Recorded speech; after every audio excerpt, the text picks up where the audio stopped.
안녕하십니까. 오늘 벽암록 제50식에 운문화상과 진지산매라는 제목이죠. 어떤 수행성이 운문선사에게 무엇이 진진산매입니까? 이렇게 질문을 했는데, 운문선사는 가루에는 밥이 있고 물통에는 물이 담겨 있다, 이렇게 대답해요. 그래서 이 한 척의 본문이 너무 운문선사의 독자성이 있는 것처럼 간략하고 짧게 딱 한마디로 이야기했기 때문에 이 본문의 내용이 사실상 어렵죠. 그리고 어록에서 진진산매라고 하는 말은 여기에서 지금 운문선사에게 질문한 이 말이 처음이에요. 그래서 진진산매가 무엇인가, 이것이 오늘 우리가 공부하는 핵심의 과제. 진진산매를 모른다면 운문선사가 대답한 가루 속에는 밥이 있고 물통 속에는 물이 있다, 이 한마디의 대답이 어떤 진진산매와 연결되어 있는가, 이것을 우리가 정확하게 이해할 수 없거든요. 그래서 진진산매라는 말을 공부하고 있는데, 진진산매라고 하는 말은 사실상 화엄경의 법문의 토대를 둔 말입니다. 우리가 법성계에서 일미진중 함시방 이런 말 쓰죠. 그렇기 때문에 진이라고 하는 것은 일심의 작용으로 나타나는 모든 대상 경계를 진이라고 해요. 그렇기 때문에 화엄경의 법문하고 운문선사의 법문하고 우리가 같이 오늘 이해를 해서 공부를 해야 될 부분이기 때문에 일심하고, 그래서 일심을 일미진이라고 그랬죠, 그죠? 일심을 일미진이라고 이제 표현하는데, 그래서 왜 진이라고 표현하냐면은 일심의 모든 대상 경계를 우리가 법이라고 해요, 그죠? 일심의 대상 경계를. 그래서 마음하고 법하고, 법을 다른 말로 한다면은 대상 경계로 나타나는 거 이렇게 경이라고 그러잖아요. 경을 다른 말로 한다면 진이라고 해요. 그래서 오늘 다시 나중에 하겠습니다만은, 육건이 육진의 대상 경계를 반영하고 있는 거죠, 그죠? 그래서 중생심은 안입이 설신이 육건이 색성향 미척법 육진을 육경이라고 그러죠, 그죠? 육경. 그래서 이 육경을 육진이라고 이야기해요. 그렇기 때문에 마음의 대상 경계가 전부 다 진이 되는 거죠, 그죠? 그래서 일심의 모든 대상 경계가 바로 진인 겁니다. 그래서 이제 선에서 일심법이라고 하죠, 그죠? 달마대사가 중국에서 법을 전했는데 일심의 법을 전했다. 그래서 일심의 법하고 미진하고 연결되어 있죠, 그죠? 이 관계를 말하기 때문에 이 관계는 화엄경에서 설하고 있는 일적다 다적일이라고도 표현하고 일미진 중에 함시방이라고도 표현하고 그래요. 그래서 여기 왜 진이라는 말을 쓰는데 진진산매란 무엇인가? 그래서 일심의 모든 대상 경계가 전부 다 사물이죠, 사물. 그래서 일체의 모든 대상 경계와 일심과의 관계 속에서 이루어지고 있는 관계를 중생은 육건이, 안입이 설신이가 육진의 대상 경계를 반영해서 생사심, 생멸심으로 이루기 때문에 생사에 윤회하는데, 진여 일심은 어떻습니까? 대상 경계의 법을 불의로 이루어지죠, 그죠? 불의의 묘용어로 쓰는 거죠. 그래서 이걸 이제 세간법이라고 하고, 이건 출세간법. 그래서 화엄의 법문에서는 일체유심조라든가 일심의 법이 일심의 지혜로 이루어지는 경지를 설법하는 것을 일미진중 함시가 일체진중 여계시. 법성계에서 그렇게 정리하고 있죠. 그래서 법성계에서 설하고 있는 이 법문은 조금 이따가 화엄경의 법문하고 같이 연결해서 공부해야 되는데, 제목을 우선 이해해야 되니까 제가 먼저 이거 이야기 먼저 합니다. 그래서 이제 진여일심하고, 진여일심이 일체법을 지혜로서 이루어질 때 제불열의 경지를 이룬다. 그래서 달마대사가 중국에 일심의 법을 전했다. 진여일심이 여법학의 지혜로 이루어지는 법을 설하는 것이 바로 중국의 선의 법문의 핵심이죠. 그 일심의 법이 진여일심의 지혜로, 출세간의 지혜로, 지혜와 자비의 공덕행으로 이루어지도록 설한 법문은 진여일심이 돼야 되겠죠. 그죠? 근데 육건이 육진의 대상 경계를 반영하면은 전부 다 두 가지 차별 경계를 만들기 때문에 생사윤회하는 것이 되겠죠. 그래서 생사윤회하는 육건의 법을 일심의 법으로 전환하는 것이 바로 일체유심조 법문입니다. 그래서 이런 법문이 일심이 지혜로 작용하는 법문을 바로 진진삼매라고 하는데, 진진삼매라고 하는 이 말이 만들어지게 된 것은 일심이 일체의 모든 법을 지혜로 이루어지게 하는 경지를 삼매라고 해요. 삼매. 삼매를 화엄경에서는 행삼매라고 하죠. 그죠? 그러면 일심의 지혜로 이루어지는 경지를 진여법계를 이루게 하는 삼매를 바로 진여삼매라고 그러죠. 일심이 지혜로 이루어지는 수행의 법을 일행삼매라고 하죠. 그래서 일심이 일체법을 불의의 경지로서 이루어지도록 일행삼매라고 해요. 하나의 일심의 지혜로 이루어지도록 하는 걸 일행삼매. 일심이 여법학의 지혜로 이루어지도록 하는 것을 진여삼매. 그걸 이제 출세간의 지혜를 이루는 불의법문. 이렇게 표현하죠. 그죠? 근데 이어서 법이 무엇이냐? 자, 우리가 육신이라든가 법이라든가 경계라고 하는 것을 다르게 이야기하면은 마음하고 뭐가 연결되어 있습니까? 마음이 일체의 모든 사물을 우리가 인식하고 마음이 지혜로 작용이 되도록 하려면은 마음은 무엇과 이루어지죠? 언어죠. 자, 이것을 언어로 이루어지는 것을 명상이라고 하죠. 그죠? 자, 기실론에서 이것을 뭐라고 그러죠? 언설상, 명자상, 신년상이죠. 그래서 일심이 언어로서, 사물의 명칭으로서, 사물의 형상으로서 여법학의 지혜로 이루어지도록 할 때는 바로 제불의 지혜를 이루죠. 그렇기 때문에 이것을 언설과 명칭과 형상과 모양과 모든 것을 우리가 대상 경계의 사물을 우리의 마음과 하나로서 지혜로운 삶을 이루잖아요. 그래서 이제 마음은 뭐냐면 유심이죠. 우리가 불교에서 유심으로 이루어지는데 유심만으로 우리들이 지혜로 생활 안 되잖아요. 그렇기 때문에 사물은 뭐죠? 유물이죠. 그죠?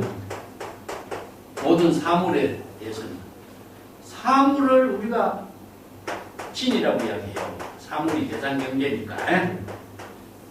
그래서 사물의 내용은 뭐죠?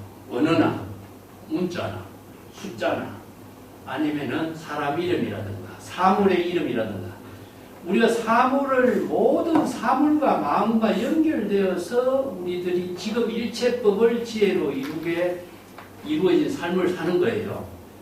그렇기 때문에 모든 사물을 이해하는 것을 우리가 언어라고 이야기하지만은 언어와 명칭으로 이해하지만은 언어와 명칭으로 이해하고 있는 사물의 내용은 무엇이냐 하면은 모든 대상 경계잖아요. 그죠?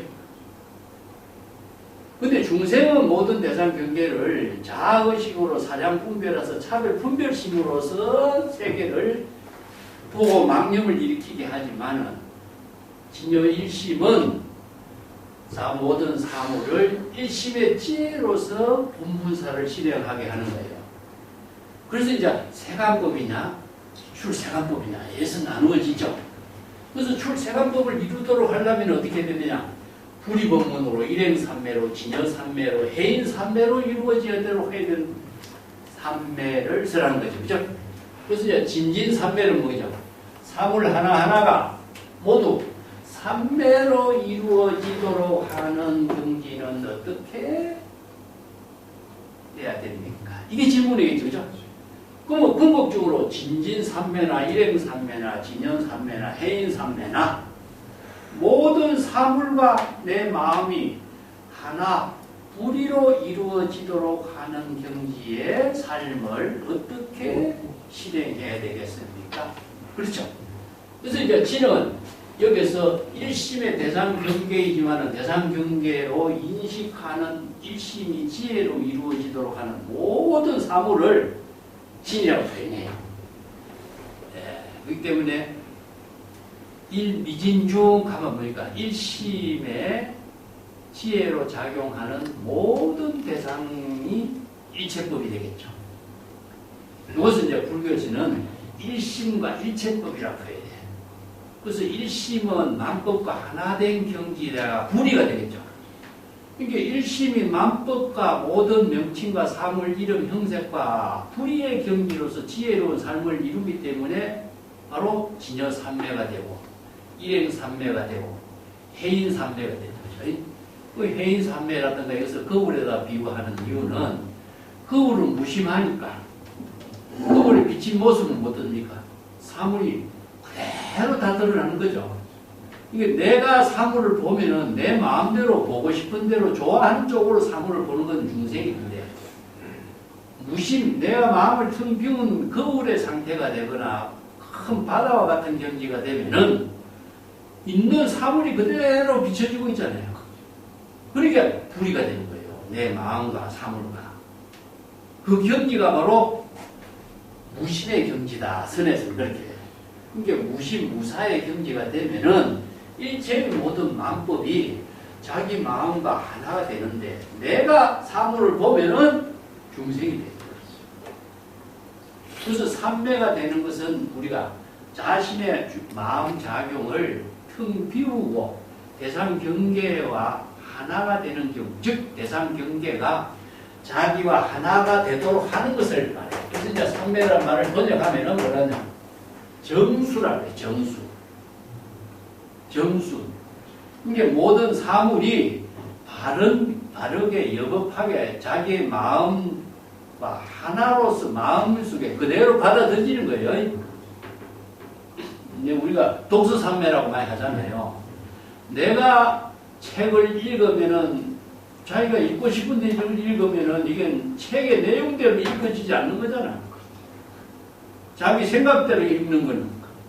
내가 독서담매가 되려면은 내가 없어지고 책과 하나가 되어야 그 책에서 설하는 법문을 바로 수용할 수 있잖아요.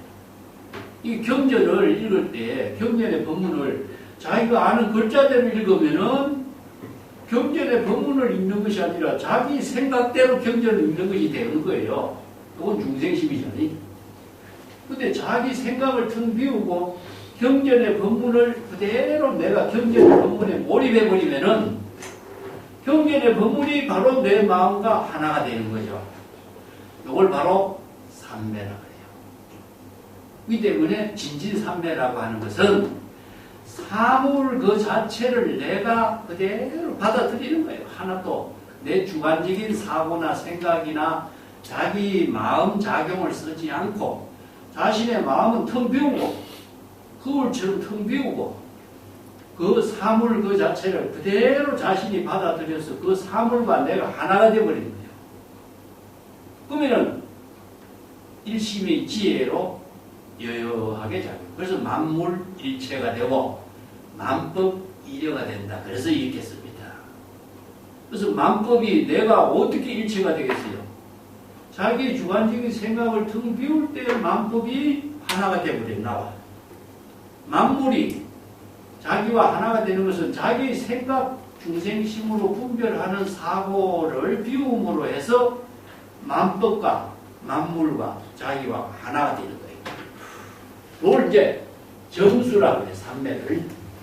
그러면 진진삼매는 뭐죠? 모든 사물 하나하나가 일심과 지혜로 이루어져서 삼매의 경지가 될 때에 일체의 모든 차별 대상 경계를 소멸하고 일체 만법과 하나된 경지에서 시급력이 자기 본분사이를 실행하는 경지를 이룬다 이거죠. 요 말 다른 말로 바꾸면 뭐죠? 그러면은 만법이려 만물일체. 그래서 천지동건 만물일체라는 말을 써요. 그래서 이걸 이제 중국 사람들은 경전에서는 해인삼매다, 진여삼매다, 일행삼매다 이런 말을 구체적으로 막 경전의 본문에 맞추어서 논리적으로 설법했지만은 중국인들은 어떻습니까? 구상성, 현실성, 또 그것을 시절전에 자기 본분사의 일로서 완전히 구체적인 생활 속에서 실행하도록 본문을 쓰란 것이 중국의 선이잖아요. 여기에 이론이 필요 없고 논리가 여기 개입할 수가 없어요. 그런 논리적인 사고가 구체적인 생활의 지혜로서 이루어지도록 선문답이나 선의 본문은 이루어져 있어요. 이게 이제 인도 불교가 논리 체계, 사고 체계라고 한다면은 중국인들의 현실성의 생활 체계로 구체적인 자기 생활 속에서 그 지혜로운 삶을 이루도록 선의 본문이 이루어졌거든요. 그래서 이런 본문들이 중국에서 새롭게 만들어진 거예요. 용어들은 어렵죠. 어렵습니다. 그렇지만은 제가 이게 운문선사의 본문하고 우리가 경전에서 설하는 본문들하고 이거 우리가 경전에서 일체유심조라는 말을 아무리 몰라도 일체유심조가 여기에 이제 다 배경이 돼 있는 거예요. 그래서 일체법이 오직 마음으로 이루어지고 있는데 일체법이 어떻게 마음으로 이루어지는가? 이 하나의 본문을 통해서 우리가 공부할 수 있는 거죠. 같이 이제 화엄경의 본문이 일비진중 함시방 일체진중 여교시 일정일체 다적일 이런 말 쓰죠. 이런 바로 진여일심이고 다른 거죠. 일체법이요.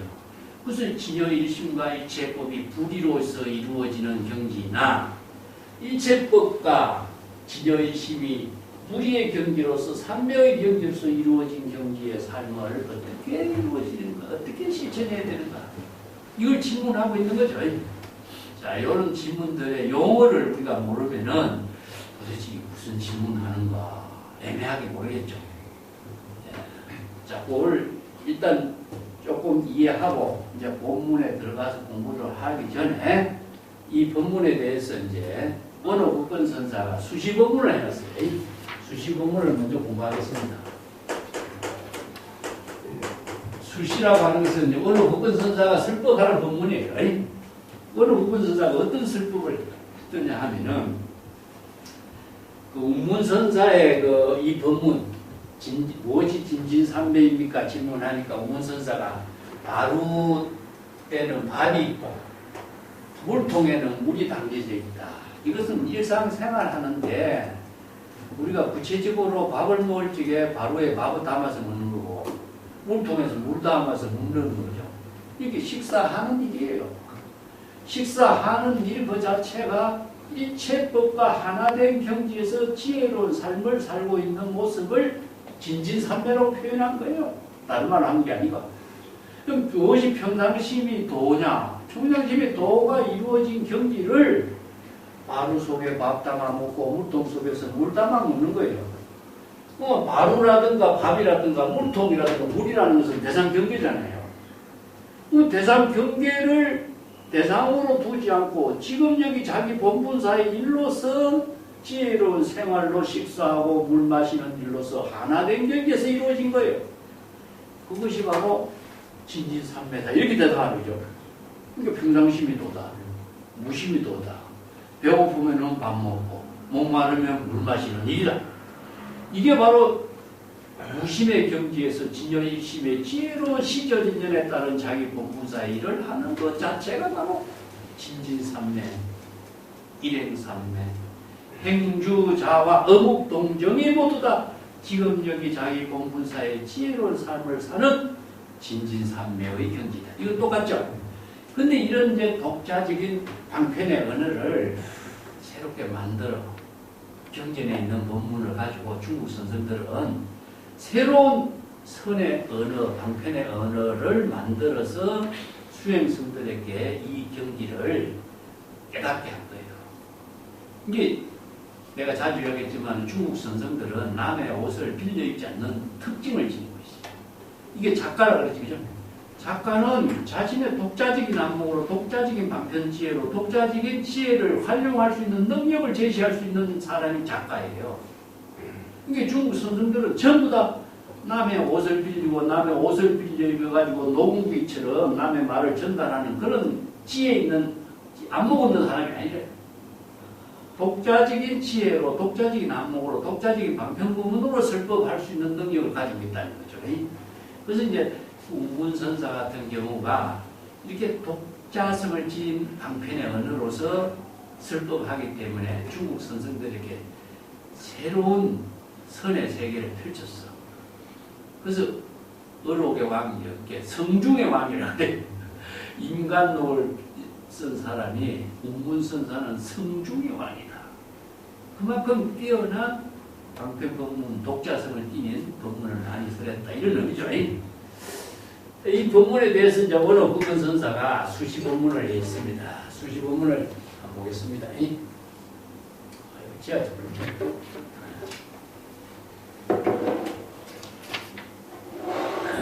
지우고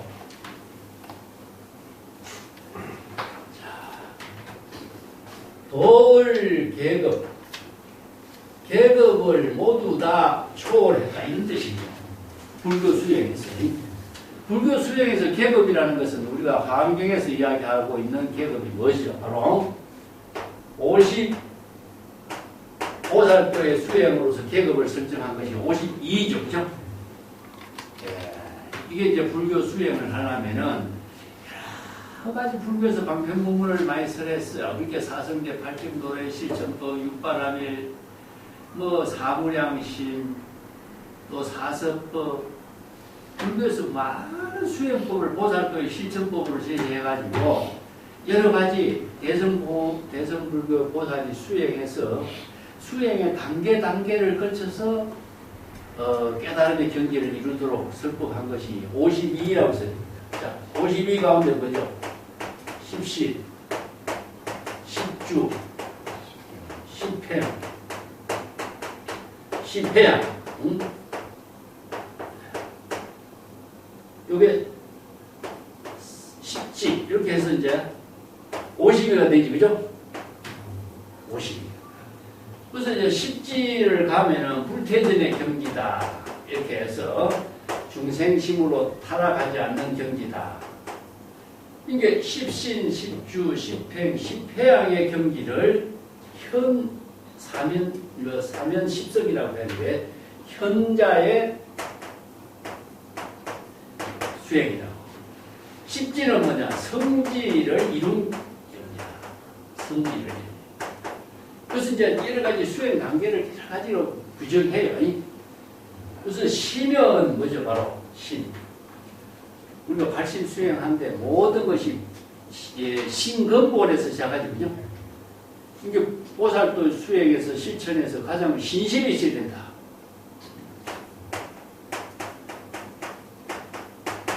그래서 신심행에서는 신심불이 신심이라 했죠. 그죠? 자, 신심으로서 가장 중요한 것이 뭐니까 신이 도운 공덕보다 환경의 법문설 했죠. 그죠?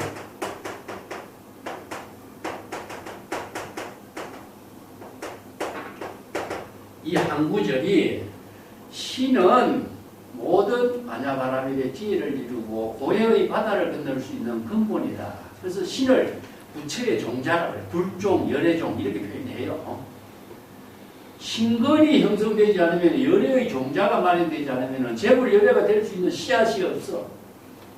그래서 신을 강조하는 것이 이제 10주, 10행, 10회양 이런 것은 이제 보살도 10점법으로 불교에서는 환경에서 이런 법문들 보살경, 정찰경 이런 데서 많은 보살도의 수행 체계나 단계를 자세하게 설하고 있어요. 근데 이런 단계, 계급이라고 하면서 수행 단계를 말해요. 수행 단계. 이런 수행 단계를 모두 거치 않고 이게 대승불교 보살이 삼아성직업을 수행을 해야 된다. 삼아성직업이라는 긴 시간 동안 이런 수행을 하지 않고서는 재불열의 지혜를 깨달아 체득할 수가 없다. 그요. 그래서 이제 불법 수행의 단계를 화엄경에서 이렇게 십신, 십주, 십행, 십회야 이렇게 해서 이제 십지의 경지를 이룰 때 불태진의 지위를 이룬다. 그 불태진의 지위라는 게 뭘까요? 자, 우리가 여기에서 화엄경에서 이렇게 신을 강조하고 있는데 신의 내용하고 보통 우리가 신심을 가져라 뭐 이런 말 하지만 신심을 어떻게 신심은 뭐 어떻게 갖는 게 신심일까? 네? 불법 신심이죠. 불법 신심. 그래서 재불 연애가 설법한 일체법이 다 불법이다. 건강교육이 설하잖아요. 왜 불법 신심이냐 하면은 세간법에 대해서 사람을 신심으로 하는 것도 아니고 불교는 사람이라든가 부처를 신심으로 하는 것도 아니고 아니면은 사찰이라든가 어떤 탑이라든가 이것을 대상으로 신심하는 것도 아니고 불교에서 신은 뭐죠? 불법이 직접. 불법은 뭐냐? 바로 출세간의 지혜를 이루는 생사해탈의 지혜를 이루는 불이법문이고 이거 바로 재불연회가 앙편법문으로 설법한 불법에 의해서 재불연회와 똑같은 깨달음의 경지를 이루게 하는 힘을 이루게. 그렇기 때문에 불법의 신심은 도를 이루는 근본이 되는 것이고 불법의 신심에 의해서 공덕을 이루게 하는 모체가 이게 뭐는 뭐지? 바로 신심의 근본이 되는 것이 뭐죠? 그래서 불교에서는 법의 종교다 이겁니다. 법의 종교다. 이게 법의 종교는 부처가 만든 것도 아니고 재불연회가 만들어서 제시한 법도 아니다. 이 법은 어떤 법이죠? 제법 실상법이다. 이체 만법이 여법하고 여실하게 지혜의 생명으로 작용하고 있는 그 도리를 법으로 재불연회가 발견했죠. 그 법의 근본의 핵심이 무엇이냐? 열애장이다 이거죠. 그래서 일체 중생이 열애장 불성을 부족해서 불성의 지혜로서 출세간의 지혜를 여법하게 실행하는 모든 능력을 다 부족하고 있다. 그 부족하고 있다는 능력을 재불연회가 앙편법문으로 설법했잖아요. 그래서 화엄경에서 뭐라 그러죠? 신기하고 신기하다. 응? 자, 일체 중생이 모두 불지혜를 부족하고 있다. 이런 말 쓰죠. 일체 중생이 모두 불지혜를 부족하고 있다. 법화경에서는 뭐죠? 일체 중생이 모두 재불연회와 똑같은 불지견을 부족할 수 있도록 앙편법문을 설했죠.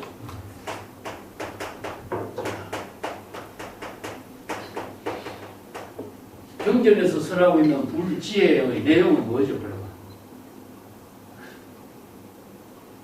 불지견이지. 불지혜는 일체 중생이 정법을 바로 볼 수 있는 안목을 불법 신심으로 해서 일체의 모든 단계를 벗어나서 초월해가지고 십지의 보살이 된다면 불태진의 경지를 이룬다 그랬잖아요. 그죠? 그래서 불법을 깨달아 체득했다라고 하는 말은 불법 신심을 부족해서 불법을 깨달아 체득했다 하는 내용은 자, 십지보살이 부족하고 있는 십지보살은 뭐죠? 바로 법신보살이에요. 법신은 어떤 법신이죠? 바로 열애 법신, 진여법신. 이걸 진여법신을 진여평등법신이라고 하죠. 그죠? 아니면은 청력법신. 여러 가지 이렇게 법신의 이름을 갖다 붙이는데, 법신의 지혜를 부족했다라고 하는 내용은 궁극적으로 뭘까? 불지견이죠. 그래서 법화경에서 제불열애가 방편법무 비유법문을 설법한 것은 일체 중생이 불지견을 부족할 수 있도록 불법을 설한 거예요. 그 불법을 깨달아 체득하는 것도 불지혜를, 본래 부족한 불지혜를 만들어서 어디에서 얻어오는 것이 아니라 본래 부족한 불지혜의 내용은 불지견이에요. 신기하다. 일체 중생이 모두 부처와 똑같은 지혜를 부족하고 있다. 그 말의 내용은 불지견을 부족하고 있다. 이런 뜻이죠. 그래서 십지보살이, 법신의 보살이 부족한 것을 열애법신, 열애장 이런 말도 모두 다 일체 중생이 본래 열애장에 불지견을 부족하고 있다는 겁니다. 그 일체 중생이 광경에서 지혜를 부족하고 있다. 이렇게 표현해. 자, 그렇다면은 십지보살이 불지견을 부족했기 때문에 불퇴전의 경지를 이루는 거예요. 그렇기 때문에 불퇴전의 경지에서 우리가 바로 발심수행, 방편수행을 하니까 항상 초발심 정각을 이루고 바로 재불열애의 지기를 1초 직입 열애의 지혜를 이루잖아요. 그래서 불지견을 부족한 것을 우리가 불교에서는 열애 시포라고 합니다. 열애 시포는 똑같습니다. 불지견을 부족한 능력이다. 불, 열애, 세존, 응공, 정변지, 명행조, 조장구, 천인사, 불세존. 열애 시포를 붙인 의미가 뭐겠어요? 불지견을 부족한 능력을 10가지를 이렇게 나누어 설명한 거죠. 네. 자, 다른 말을 한다면 우리가 부처가 되었다라고 하는 것은 무엇일까? 그러면? 응? 부처가 되었다. 부처가 되었다라고 하는 말은 열애의 시포를 부족할 수 있는 능력을 갖추었다. 그것은 궁극적으로 불지견을 부족하게 됐다. 마찬가지죠. 우리가 견성성불했다 할 때가 마찬가지라. 견성성불했는데 부처가 되었다라고 하는데 부처가 된 경지는 어떤 경지냐 이거죠. 어떤 경지일까? 부처가 된 경지는 명상으로 형상으로 존재하지 않잖아요. 불지견을 부족한 경지다. 그걸 중국 선생들은 뭡니까? 바로 정법안장을 부족합니다. 그래서 임재가 진정변의 정법안장을 부족한다면은 생사해탈의 이때사의 모든 수행을 모두 끝마쳤다. 그러니까 똑같죠. 십지보살은 불열애 법신의 지혜를 부족했기 때문에 바로 재불열애의 지혜를 이룰 수 있는 능력을 갖추고 있다. 자, 그래서 이제 이걸 강경에서 이걸 등각이라고 하고 등각, 묘각 이렇게 또 표현해. 등각은 무엇이냐 하면은 재물의 깨달음의 경지와 비등하다. 등이라고 하는 것은 거의 비등하다. 같다. 거의 같은데 그런데도 비등한데도 약간 부족한 면이 있다. 그래서 묘각이라는 말을 하죠. 그렇지? 그래서 묘각은 규경각이에요. 구경각. 그래서 깨달음을 구경각을 깨달음이라고 한다. 그래서 구경각을 신성을 깨달아 체득한 경지를 구경각이라고 한다. 기실론에서 정리해요. 그 선에서 이걸 뭐라 하죠? 견성 성불이라고.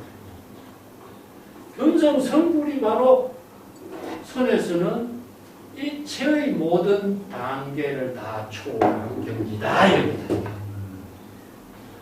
자, 경전에서는 삼하성지급을 수행하고 무량급의 동안 수행을 해서 성불을 할 수 있다고 했지만 선에서는 견성성불, 직지인신, 견성성불을 해서 일체의 모든 수행 단계의 과정을 모두 조하게 한다. 그래서 1초직입 열애지다. 1초직입 열애짐을 다른 말로 하면 초발심식 변성정각의 경지를 이루게 한다. 이런 뜻이죠. 그래서 선의 법문은 경전에서 설하는 수없이 다양한 이런 법문 수행 단계를 모두 다 초월해서 일심의 일념에 곧바로 재물열의 지위를 깨달아 체득하게 한다. 이게 법문이 바로 동교 선의 법문이다. 그렇기 때문에 일체의 모든 방편을 다 초월해버린다. 일체 방편이 뭐죠? 바로 52라든가 등각 묘각의 경지를 이루도록 대성불교 경전에서 수없이 삼아성직업을 수행할 수 있는 모든 수행의 방편 법문을 전부 다 초월해. 단계나 정교, 이 방편은 정교를 말한다. 점차적으로 깨달음을 이루게 하는 모든 수행의 법문을, 방편 법문을 모두 초월하겠다. 그래서 방편이라는 말을 다른 말로 한다면은 빠야. 그래서 경전에서 설하고 있는 모든 방편 법문은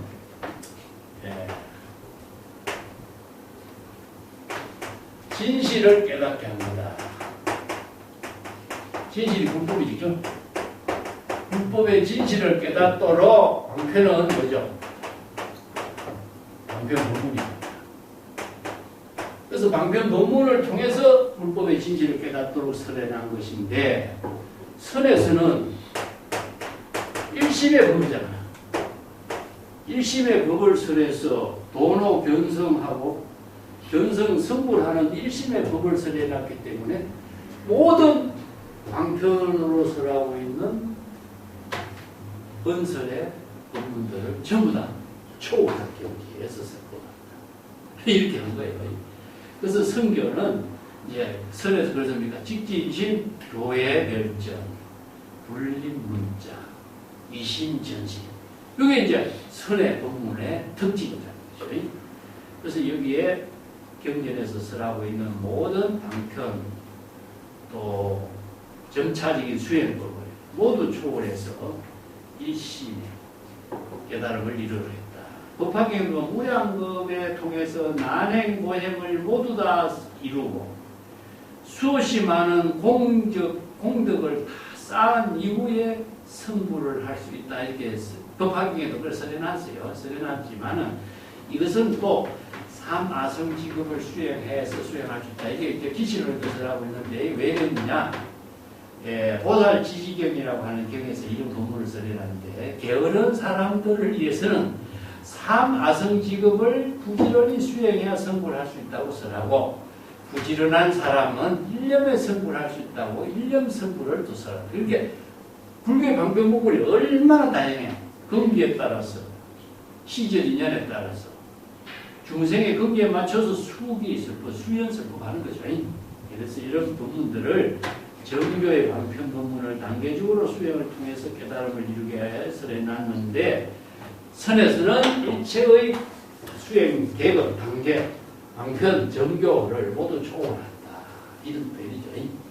그래서 이제 선생들의 성기의 지혜와 성기의 지혜가 서로 상응할 수 있도록 한마디 한마디 일구 일구가 서로의 지혜를 깨달아 체득할 수 있도록 투합, 계합할 수 있도록 이런 법문을 설한 것이 선생들의 방편 법문인데 그 대표적으로 이 사람이 누구냐?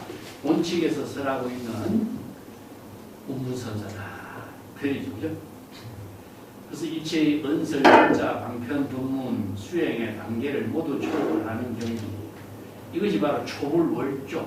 중국 선생들이죠. 그죠?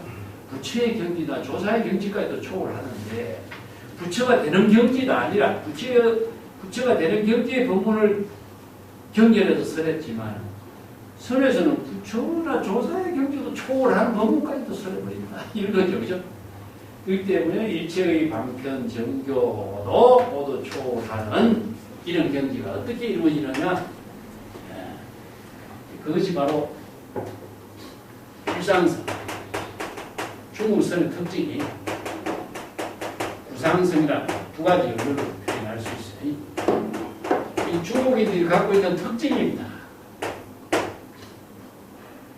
자, 도를 멀리서 찾는 게 아니고 일상 생활 속에서 이루도록 하는 그 정신을 갖고 있어요. 이게 뭐 노장자뿐만 아니라 유교뿐만 아니라 불교에서도 이제 대표적인 것이 바로 평상심이도 평상심이라는 게 뭐 일상성이잖아요, 그죠? 그 다음에 구상성이라는 것은 지금 현실 속에서 현실 생활 그 자체를 도로 이루도록 한 거예요. 추상적인 논리 개념이라든가 이상적인 세계의 도를 추구하는 게 아니라 근데 법이라든가 도라든가 이런 말을 우리가 이상적으로 추상적인 개념으로 논리적으로 이해하려고 많이 제시했지만 중국 선생들은 현실 생활 그 자체를 통해서 이루도록 했어요. 그래서 유명한 것이 뭘까요? 지행신통이라고 해요. 신통인 묘용이라고 하는 것이 지금 일상생활하는 그 자체가 신통묘용이다. 이것이 바로 뭐냐? 물을 짓고 땔감을 운반하고 밥을 짓고 공양주 노릇하고 대중들과 함께 일상생활하는 그 자체가 바로 도의 묘용이 있는 것이다. 그래서 이제 중국 사람들은 노동을 한다든가 자선한다든가 수행을 한다든가 이것을 전부 하나로 본 거예요. 이게 인간이 일상생활하는 행주자와 업무동력 그 자체가 지상에서 신통 묘용을 실행하는 도다 이거다. 그 이상적인 세계로서 명상의 세계에서 깨달음의 세계를 추구하는 것이 아니라 생활 그 자체라 도에. 그래서 이걸 자격 적성이다. 작용하는 그 자체가 신여일심의 지혜의 묘역이다. 이게 지행신통이라든가 작용적성, 일상생의 종교로 평상심의 도라 이루어지죠. 그죠? 그렇기 때문에 기는 무엇이죠? 성기 지혜가. 선성들이 지금 대화하는 것 자체가 심기를 작용하는 것을 기라고 그래요. 기라고 하는 것은 우리 엔진이잖아요. 엔진. 차가 서 있으면은 차가 안 가잖아. 엔진을 작동시켜야 됩니다. 우리의 일심을 지혜로 작용하게 하는 것을 기라고 해요. 그래서 일심의 지혜가 작용하게 하는 것이 서로 일심의 지혜가 작용해서 서로가 스승과 제자가 불의의 경지, 상응하는 경지, 도를 이루는 경지를 선문다고 합니다. 그렇기 때문에 그냥 있어서는 우리가 도를 어떻게 이루고 도를 어떻게 실행하겠어? 스승과 제자가 안목 있는 사람이 자신의 독자적인 일심의 지혜의 작용을 성기로서 발휘했을 때에 이심전심으로 스승과 제자가 불의의 경지를 이루죠. 상응이라고 하는 것은 바로 일심의 진여일심의 지혜와 하나된 경지를 이루는 거예요. 상응. 이게 중생심으로 작용하면 상응이 안 돼요. 벌써 어긋나. 그렇지만 일심의 지혜로 지금 여기 자기 본분사의 일을 실행하면 상응이 되는 거예요. 그게 스승과 제자도 마찬가지라 일심의 지혜로 불의법문으로 출세간지를 이룰 때 서로가 이심전심으로 상응이 되고 한 구절 이걸 일구라고 해요. 선생들이 그 일구의 선문답으로 대화를 하잖아요. 긴 대화가 필요 없어. 이 논리를 쓰라는 것이 아니니까 한 구절에 심지의 지혜로 제시하는 말이기 때문에 일구가 진여일심의 지혜로 출세간 지혜를 일구를 하는 거예요. 그렇기 때문에 일구 법문이라고 해요.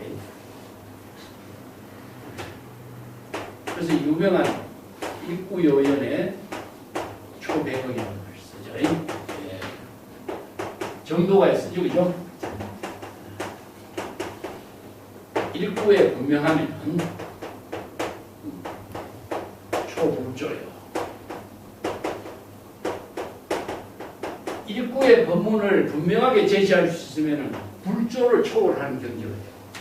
일구의 법문에 성문답을 통해서 분명하게 깨달아 체득하면 백천만억 생사윤회의 고통을 모두 초월한다 이런 얘기예요. 이게 임재도 마찬가지. 일구의 법문에 깨달은다면 재물의 조사가 된다. 그래서 일구라고 하는 말은 바로 구리법입니다. 일심의 지혜를 이루는 법을 일심의 지혜로 제시하는 일구법문. 이게 선문답은요, 장황하게 이야기하는 사람은 일구의 법문을 설할 수 있는 안목이 없는 사람. 그래서 일구의 법문은 독자적인 안목으로, 독자적인 방편의 지혜로 자신의 안목으로 제시하고 있는 일구가 되어야 돼요. 남의 말을 빌려서 일구를 제시하면은 그 남의 말에 의존하는 것이기 때문에 일구가 될 수가 없어. 이게 일구의 언어를 창조할 수 있는 법문. 지금 여기 일심의 지혜를 본문사로 실행할 수 있는 능력, 이런 표현이죠. 그래서 일구를 출신구라고 하기도 하고, 일구는 바로 출신구예요. 중생심을 모든 번뇌를 초월하고 있는 출신구다 그래요. 그래서 일전이라고 해요. 일구를. 이런 말이 이제 중국 선생들이. 이 전이란 말은요, 한마디 한 일구의 말이 중생을 불심으로 바꾸는 거죠. 이게 세간의 언어들은 일상적인 대화지만 선성들의 대화는 중생을 부처의 지혜로 전환하게 하는 법문이에요. 이 때문에 일구의 법문이 선문답에서 굉장히 중요한 의미를 내줍니다. 그래서 일구의 법문으로 일심의 지혜를 이루게 하는 선문답을 실행할 때에 서로가 뜻이 대합되는 경계가 될 때 이게 바로 지연관계가 됩니다. 지연동지가 됩니다. 그게 이심전심으로 이루어집니다. 그렇게 스승과 제자가 일구의 법문을 통해서 바로 안목을 갖춘 사제의 법을 전성하게 되는 경지를 체득할 수가 있다. 이런 표현이죠. 그 선생들의 법문은 전부 다 이렇게 일구 법문으로 이루어져 있다. 구리 법문으로서 서로 선문답이 이루어지고 있다. 그걸 지금 설명하고 있습니다. 만약에 대해탈문을 깨달아 체득하지 못하고 대해탈의 지혜 작용을 깨달아 체득하지도 못한다면 해탈문의 경지를 깨달아 해탈문을 이루고 해탈문의 지혜 작용을 이루지 못하면 이런 뜻이죠. 이거 뭡니까? 바로 생사해탈. 생사해탈을 일로 해탈문, 일반문에 한길 불이법문의 일반문이에요. 왜냐하면 이게 수문어원경의 일로 일반문이라는 말씀이에요. 생사해탈의 경지를 깨달아 체득하지. 입이라고 하는 것은요, 들어간다는 뜻이 아니라 이게 깨달아 체득하지 못하고 이런 말이고, 대해탈의 지혜를 작용하는 능력을 체득하지 못한다면 이걸 뭡니까? 바로 진여본심이고, 이것은 진여본심의 지혜작용이에요. 이게 해탈의 경지를 깨달아 체득하는 것도 중요하지만 해탈의 경지를 깨달아 체득할 수 있도록 지혜로 작용하는 명용이 있어요. 이건 명예가 뭐냐? 바로 방편법문이에요.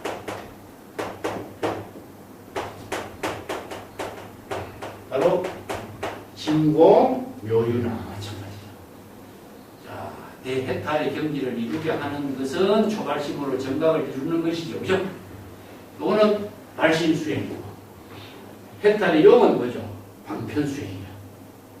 그런데 불교에서는 방편을 원만하게 부족했다 하는 것은 발심수행과 방편수행을 모두 다 실행할 수 있는 능력을 불지견으로 부족한 능력을 이렇게 표현해요.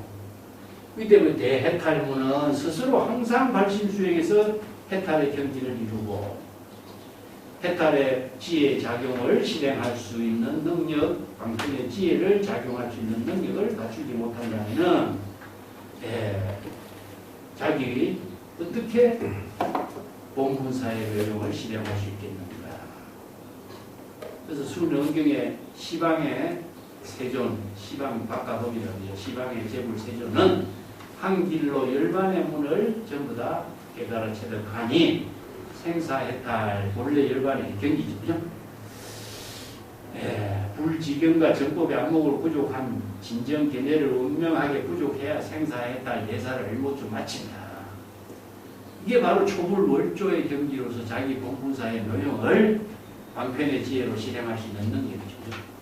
이게 발심 수행만을 할 수 있는 능력만 갖고 있으면은 다시 또 중생의 망념에 타락하겠죠. 이게 방편의 지혜라고 하는 것은 뭐죠? 발심 수행해서 진여 본심이 지금 여기 자기 본분사로 방편 본문을 통해서 건립할 수 있는 능력, 창조할 수 있는 능력이 있어요. 그래서 이제 방편의 지혜를 부족할 수 있는 방편의 지혜를 실행할 수 있는 능력이 없으면 선문답을 제대로 제시할 수 있고 자기 시절인연의 본문사를 실행할 수가 없다. 그래서 이제 요건 체요, 요건 용이요. 이렇게 표현합니다. 또 뿐만 아니라 이제 원형 불조 이렇게 해서 불지견을 부족할 수 있는 능력을 갖추게 되면은 부처나 조사를 저울질한다 이런 말입니다. 자, 이거 바로 안목을 갖추면은 경전에서 설했던 선성들이 법문을 조사선에서 법문을 설했던 이 선성이 정법을 바르게 알고 있는가, 사도행을 하는가, 정법과 사법을 판단할 수 있는 저울질을 본인이 불지견으로 할 수 있어야 된다 이거죠. 이 권영은 모두 저울입니다. 저울질한다. 이 사람의 안목을 저울질 해보는 거죠. 이게 선생들이 안목이 없는 사람은 재불조사의 법문에 대해서 나름대로 판단하고 저울질할 수 있는 능력이 없어요. 그러니까 맹종하는 거예요. 맹종. 이게 우리가 어느 스님, 어느 큰 스님 자기가 저울질할 수 있는 안목이 없으니까 무조건 맹종하는 거예요. 이게 난도질할 수 있다. 이게 재불조사의 법문도 자신의 도마 위에 올려놓고 자신이 찌의 칼로 난도질을 할 수가 있어야 되는 거예요. 이 잘못된 것은 스스로 판단해서 없애버릴 걸 없애고 받아들일 것은 받아들일 수 있어야 되는데 안목이 없으니까 무조건 맹종을 하는 거예요. 그러면 그 사람의 말에 맹종하다 보니까 자신은 평생 중생에서 벗어날 수 없어요. 이 수행자의 본분이 아니다. 이게 불조를 거울질을 한다. 이거 참 대단한 말이죠. 그죠? 이게 정법의 안목을 부족하지 못한 사람은 불조를 저울질할 수 있는 안목이 없는 사람이다. 이런 말이에요. 그 소동파라고 하는 사람 유명하잖아요. 소동파라는 사람이 지방의 장관으로서 평생을 보냈어요. 그 지방의 장관으로 다니니까 조정에서는 뭐 이제 정적인 왕한성이나 이런 사람들에게 정적이 돼서 조정에서의 자리를 못 받고 지방 장관으로 평생 여기저기 다니면서 역할을 했어. 그렇게 지방에 다니면서 고성들을 많이 만나요. 불법 공부도 많이 하고 그 자기 아버지하고 자기 동생하고 전부 다 불교에 대해서 굉장히 또 뛰어난 공부도 한 사람들이에요. 그 소동파가 이제 불법 공부를 많이 하면서 선생들을 여기저기 다니면서 유명한 선생이 있으면 찾아다니면서 대화도 많이 하고 배우기도 많이 하고 또 제방의 선지식을 참문하기로 유명한 사람이에요. 그래서 뭐 동림상충 선사라든가 또 아니면 불인요원 선사라든가 이런 선생들을 찾아다니면서 깨달음을 얻게 되는 유명한 사람인데 형남의 옥천 선사라고 하는 사람을 찾아가. 그래서 형남의 옥천 선사가 유명한 고성이라는 선생이라는 소문을 듣고 소동파가 찾아가서 이제 이 선생을 지지를 받아야 돼. 이 선생이 도대체 얼마나 안목이 높은가 자기가 이제 시험하는 거예요. 그런 경우는 옥대를 놓고 시험하는 것도 있고 여기서 이제 옥천 선사가 하니까 기관 당신은 어떤 벼슬을 하고 어디에서 오셨어? 성씨는 도대체 무엇이요? 하니까 소동파가 그러잖아요. 나는 성은 평시입니다. 그렇게. 평이라는 말은 뭡니까? 저울입니다. 저울. 나의 성은 저울입니다. 평입니다. 이렇게 이야기하는 거예요. 그래서 이제 저울이라고 대답하고, 그러면 선사가 무엇을 다는 저울인고, 무슨 이 질문하는 거예요. 그러니까 소동파는 천하의 선성들의 말을 저울질하는 사람입니다. 천하의 선성들의 선문답, 이 말을 정법이냐, 사법이냐, 안목이 있느냐, 안목이 없느냐, 이걸 저울질하는 사람이다. 이렇게 자기 자신을 소개한 거예요. 대단한 기질을 갖고 있잖아요. 선성 앞에 가서. 이게 천하의 선성들의 안목이 있는가 없는가, 불조를 저울질하는 사람이 소동파 자기 자신이라고, 자신이 지금 옥천선사를 찾아가서 이야기하니까 옥천선사가 크게 과학을 딱 치는 거예요. 활을 크게 하니까 이 활도 저울에 달아볼 수 있는가? 그렇게 대답하는 거예요. 모르는 거예요. 그게 소동파 할 말을 못합니다. 활을 저울에 달아볼 수 있는가? 저울질 한다는 말은 뭘까요? 응? 불지견으로 정법과 사법을 판단하는 것을 저울질하는 거잖아요. 그죠? 안목이 어느 만큼 되는가를 나름대로 저울질하는 거잖아요. 그죠? 이것은 대상을, 거울에 어느 문자를 대상을 놓고 비교하는 거잖아. 근데 지혜로 작용하는 거, 이체의 언설과 문자와 방편을 초월한 이를 할은 어떻게 저울질하겠어? 이게 한 말인 거죠. 자, 여기에 선성의 안목이 있는 것이고, 이게 보통 사람 같으면 소동파의 말에 한 말 잃어버렸을 거 아니야. 자, 여기서 할은 뭐죠? 일할. 일할은 뭘까? 신기의 작용이요. 일구의 작용이고요. 그러니까 일체의 은서를 초월해서 사량 대상 경계를 초월한 일할이기 때문에 이것은 대상의 은설로서 판단할 수 있는 근거가 없죠. 이거는 일심의 작용이잖아요. 그래서 이제 소동파가 인사를 하고 법문을 청해서 불법을 공부하는 인연을 맺게 된 이런 에피소드 가끔 있어요. 그만큼 그 선생의 지혜가 있어야 이런 일구의 법문을 해도 바르게 있었어요. 그 다음에 구감 종성이요. 종성을 구감한다. 종성에 구감이 된다는 말. 종성은 뭐죠? 선종이죠. 그죠?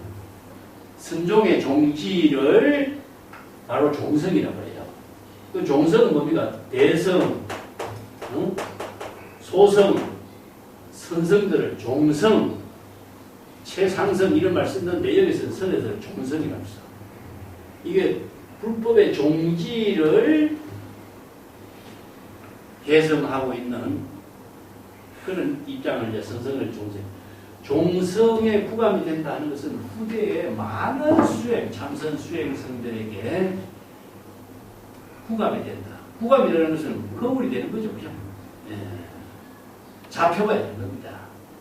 이때 뭐 훌륭한 선성으로서 정법의 안목을 부족해서 독자적인 방편 법문을 제시해서 지혜를 제시하는 안목을 갖춘 사람이라면 운문선사와 같이 이렇게 종성의 수행성들에게 구감이 되는 인물이 될 수 있는데, 그렇지 못한 사람은 후대의 많은 수행성들에게 구감이 될 수 있는 사람이 되지 못하고 아유의 선성으로, 안목 없는 선성으로 살게 될 거다. 이런 뜻이에요. 근데 이제 거북구자를 쓰는 거하고 우리가 승가구감 할 때도 이 구자 쓰죠. 거북구자는 점을 치는데 결점하는 거예요. 이 점을 칠 적에 거북의 등에다가 씩씩두개 구멍을 뚫고 하고 점을 찍잖아요. 옛날부터. 그래서 점 치는 기준이 거북이고, 거울은 뭐죠? 얼굴이 좋은 얼굴, 예쁜 얼굴, 미운 얼굴 그대로 다 드러나는 거야. 그래서 이제 거울의 모습으로 여실하게 다 비춰지는 것이기 때문에 모든 기준, 표준이 된다. 이런 표현이 구감이라고 말 쓰죠. 그래서 대해탈문은 번뇌망념의 속박에서 초월한 경지. 수행자 여러분들은 그런 안목을 부족한 사람인가? 해탈의 부분도 그 조당계에 보면은 삼조 도사, 삼조 성찬을 찾아갔던 사조 도신이 이제 해탈에 대한 법문을 해요. 자비로서 해탈 법문을 설해줘서 나를 해탈하도록 해주소 하니까 그대를 누가 속박하고 있느냐? 속박을 누가 하고 있기 때문에 그 속박을 해탈하려고 하느냐? 어떤 사람이 나를 속박하는 것은 아닙니다. 그러면 누가 그대를 속박하는데 속박한 사람이었는데 그대가 해탈하려고 하느냐? 이렇게 이제 성문답을 하죠. 그죠? 자, 자성자박이죠. 자기 스스로 번뇌망념의 밧줄을 가지고 자기 자신을 얽어매는 것을 누의 꼬치가 자기의 몸을 얽어매는 것과 같다 그래요. 그래서 중생은 망념을 가지고 자기 자신을 얽어매기 때문에 스스로 속박하기 때문에 자유를 잃어버린다. 자성자박이라고 해요. 예. 그래서 해탈이라고 하는 말도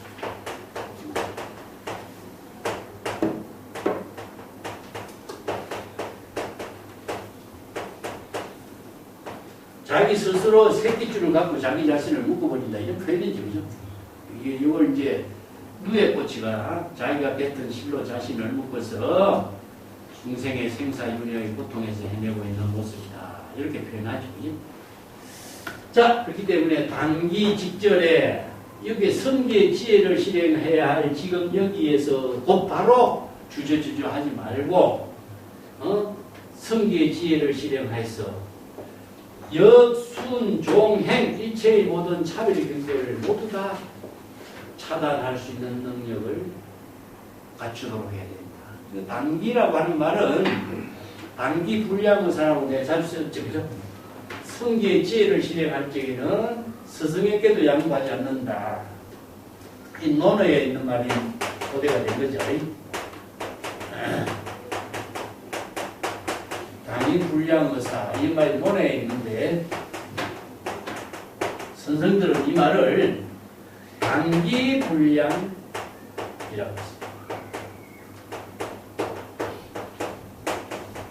성기의 지혜를 실행하면 스승에게도 양보하지 않는다. 그래서 이걸 초사직이라고 해요. 스승을 능가할 수 있는 지혜를 실행하는 것을 당인이란 말을 당기란 말로 바꾼 거예요. 그죠?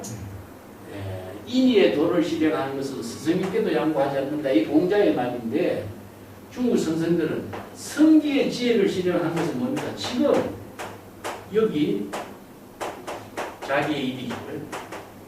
지금 여기 자기 일이 성기의 지혜를 실행하는 거예요. 기라고 하는 것은 심기, 일심의 지혜를 작용하는 것은 곧바로 순역, 종행 이러한 차별 대상 경계를 모두 다 차단할 수 있는 지혜를 지금 여기에서 실행하지 않으면 안 됩니다. 그런 말이 이제 선생들이 운문선사가 설법한 법문의 핵심을 이렇게 정리해서 이제 제시하고 있습니다. 자, 그렇다면 이런 경지를 어떻게 실행해야 될 것인가? 자, 이걸 본칙공안을 통해서 이제 살펴보자. 이걸 출신구라고 하는데 입신출세라든가 출신구라든가 하는 말은 중생심을 초월해서 일심의 지혜를 이룰 수 있는 재물열애의 법심의 지혜를 이룰 수 있는 경지. 이걸 출신구라고 합니다. 이 유명한 그 운문선사의 법문이 우리가 재물 출신처가 뭡니까? 이런 법문이 나와요. 여하시 재물 출신처냐.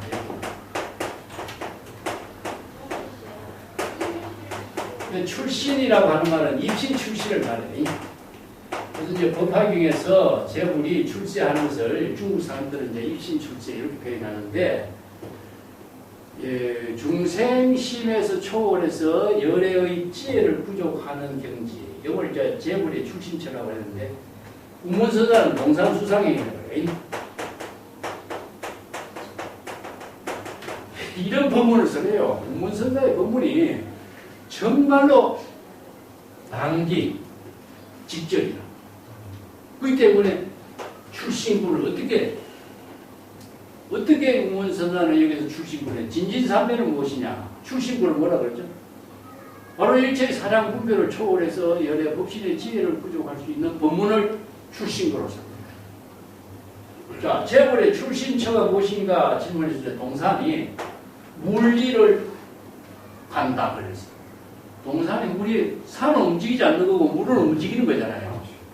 근데 움직이는 것은 안 움직인다 하고 움직이지 않는 것은 움직인다 그런 거예요. 이건 뭐죠? 바로 비사량처입니다. 사량 분별을 초월한 경제. 이게 비사량처가 바로 재벌의 출신처인 거예요. 이게 바로 이제 불도품에서 비도해, 반상합도, 이게 중생심의 모든 작용, 고정관념을 모두 초월한 경지죠. 그죠?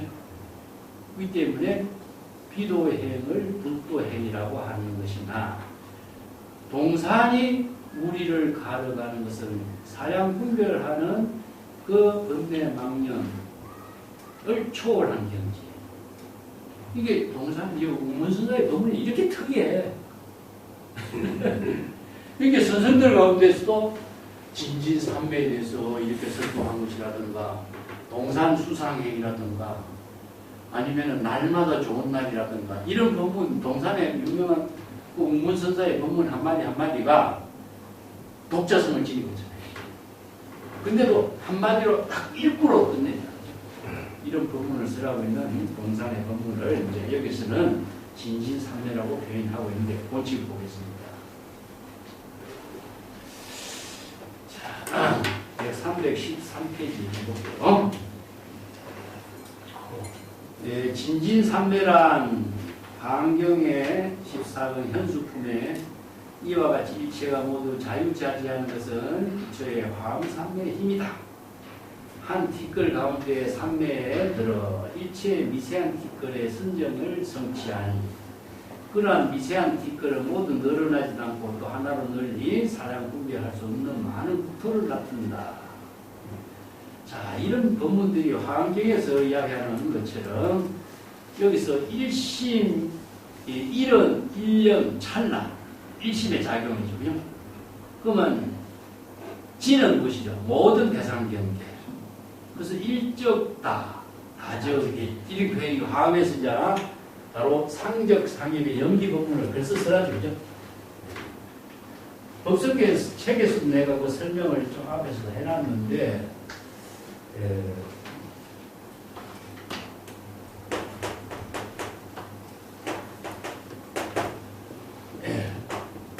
여기서 미진이라고 하는 말을 쓰는데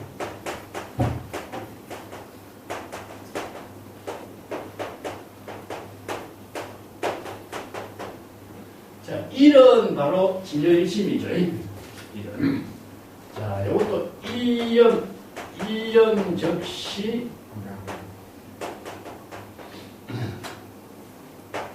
무량. 이런 표현들이 이제 전부 다 요거는 시간적인 문제, 이것은 공간적인 문제, 불이익입니다. 자, 일은 진여 본심, 다는 일체법. 일과 일체법을 표현합니다.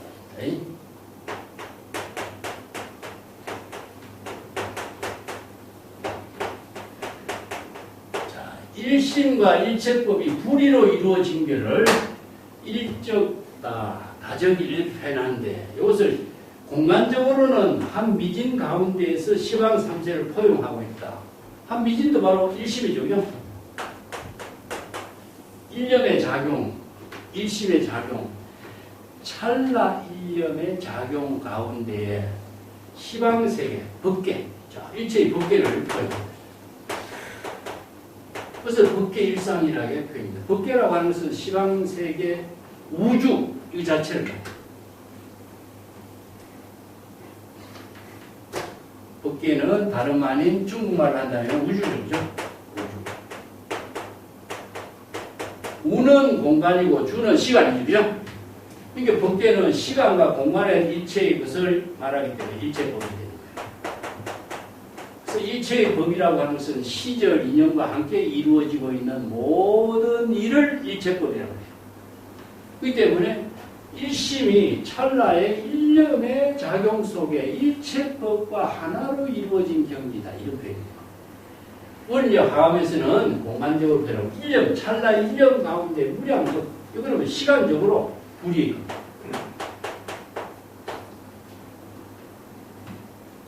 공간적이고 시간적으로 모두 다 불의의 경지를 이루는데, 이것을 다른 말 한다면 중국 선생들은 지금 여기 자기의 일로 이렇게,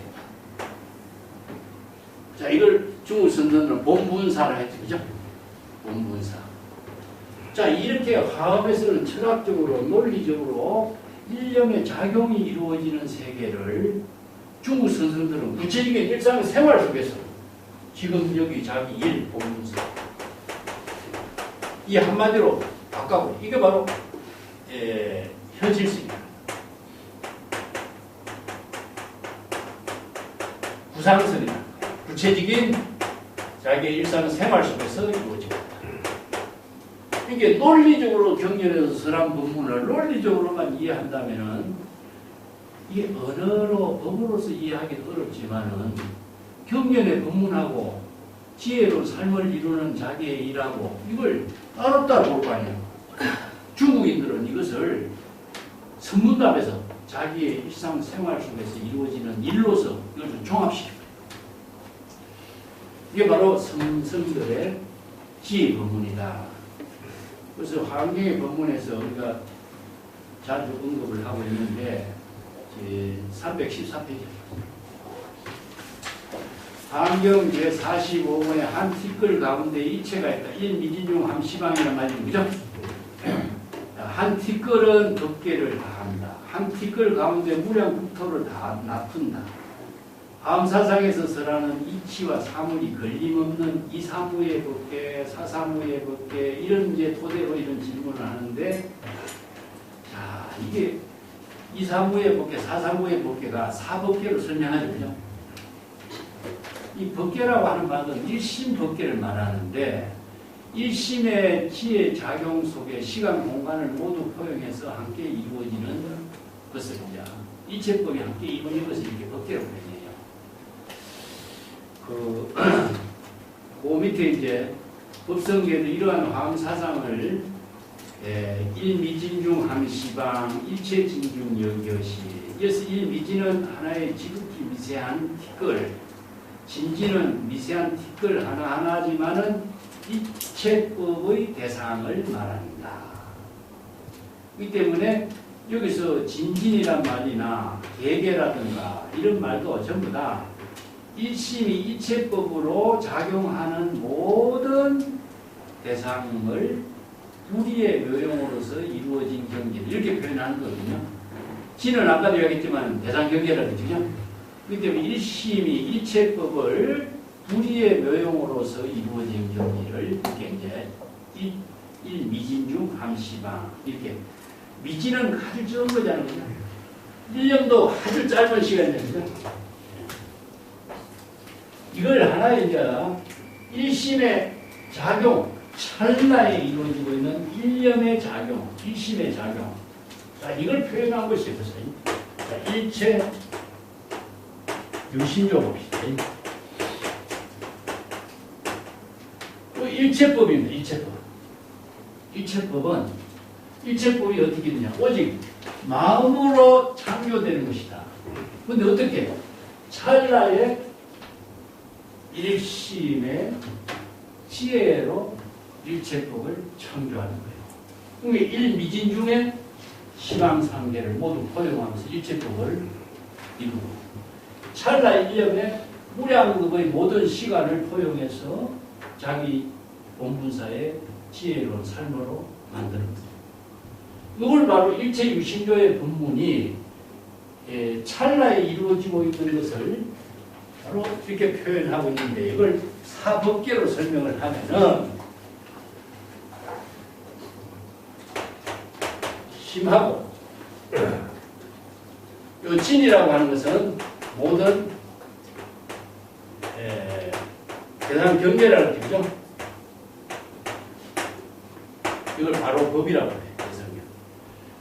그러니까 마음이 모든 대상 경계의 법과 불의로 이루어지는데 이 대상 경계의 모든 지는 어떤 것이냐면은 사물도 되고 언어도 되고 문자도 되고 숫자도 되고 우리들이 살아가고 있는 모든 생활의 도구들이 전부 다 지인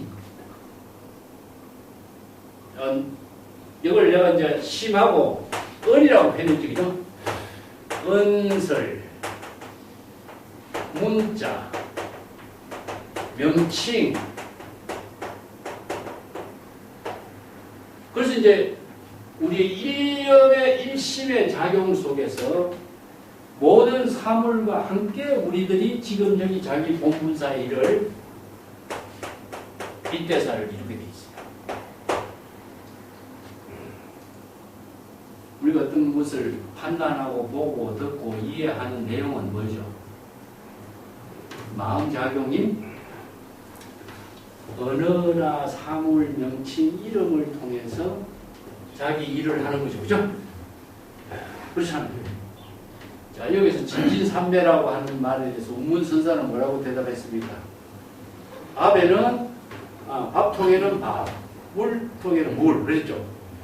마음이 밥통에 밥을 먹고 물통에 물을 먹는 일을 하는 거죠. 이게 바로 진진삼매예요. 이게 궁극적으로 마음이라는 말을 여기서 지금 생략했지만 우리들이 일을 하는 모든 주체는 무엇이냐? 우리 마음 작용으로 이루어지는 거예요. 이게 일체 유심조라. 그래서 일체법이 시절 인연에 따라서 밥에 담긴 밥통에 다진 밥을 먹고 물통에 담긴 물을 묻는 그 작용은 궁극적으로 몸만이 하는 건 아니잖아. 우리가 몸과 마음이 하나가 되어서 물통에 물을 보고 물을 마시고 밥통에 밥을 보고 밥을 먹는 그 마음 작용이 지금 여기 자기 일을 이루고 있는 거예요.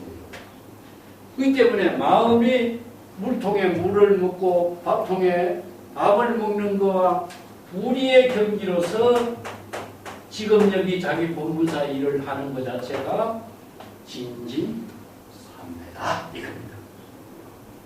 이 일상의 모든 생활이 다 이렇게 이루어져 있어. 여러분들 연필을 들고 글을 쓰고 눈에다가 책을 보고 눈으로 책을 보는 거, 일상생활을 하는 거, 모든 것이 다 이렇게 이루어져 있어요. 일체법은 무엇이냐? 내 마음이 작용하고 있는 모든 시적 인연의 모든 사물과 언어나 문자나 숫자를 통해서 자기 본분사의 일을 하는 것이 다 일체법이라. 그 일체법이 따로 있는 게 아니에요. 자, 밥 먹을 때는 물통, 밥통, 젓가락, 숟가락 이 하나하나가 다 자기 지금 일심으로 일체법을 건립하는 거예요. 그래서 유망의 어떤 뭡니까? 무주의 근본에서 일체법을 건립한다 그러죠. 무주라는 건 무심이에요. 무심의 경지에서 지금 여기 자기 일을 밥 먹을 때는 밥 먹는 일, 물 마실 때는 물 마시는 일, 책 볼 때는 책 보는 일, 시적 인연의 일을 그대로 사물과 하나 된 자기의 일을 시적 인연의 일을 하는 거예요. 이것을 진진삼매라고 표현한 거예요. 그러니까 진진삼매라고 하는 것이 특별한 경지가 아니라 시적 인연에 따라서 밥 먹을 때는 밥 먹고 물 마실 때는 물 마시는 일. 이것이 어떻게? 일심으로. 자, 근데 우리가 물통이라든가 물이라든가 이런 말을 우리가 궁극적으로 말할 적에 물통에 물을 먹는 것도 이해하는 것도 뭐죠? 언어죠. 물통이라고 하는 물을 밥이라고 하는 것도 뭡니까? 명칭이죠. 이게 모든 것은 은설로 이루어져 있는 마음작용과 함께 이루어져요. 그게 마음은 만물과 불의의 경기를 이루는 거예요. 그래서 만물일체라. 만법이래라. 이게 따로따로 이루어진 것이 아니라 만법과 나와 하나된 작용이 일심의 작용으로 이루어진 것이다. 근데 그러면 마음이 그렇게 한다면 중생도 그럼 똑같은 거 아니냐. 그렇게 하겠죠.